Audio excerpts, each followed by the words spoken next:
Nakuomba unielewe tafadhali. Alafu kwa nini unataka kunielewa? Mimi nina kasoro gani kwani? Hivi mara ngapi mimi nishakwambia kwamba mimi masuala ya mahusiano sihitaji?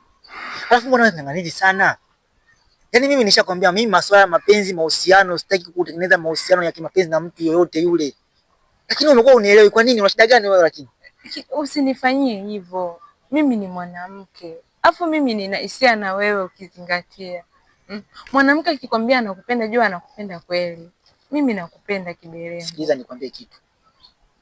Mapenzi siku zote au mahusiano ni makubaliano ya watu wawili. Mimi makubaliano na wewe sina, tena sihitaji kabisa kuwa na mahusiano na mtoto wa mtu sasa hivi.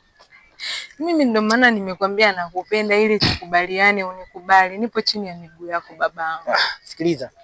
Leo hiyo mwanzo na mwisho. Ukiniona popote pale, masuala ya kunisimamisha mimi uzungumze vitu vingine, sio masuala ya mahusiano. Si unanielewa?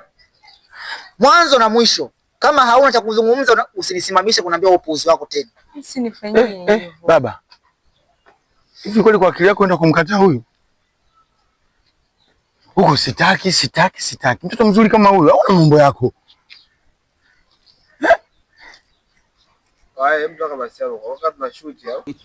Hata kama mnashoot bobo. Ndio huyu amkatae huyu. Mtoto mzuri hivi.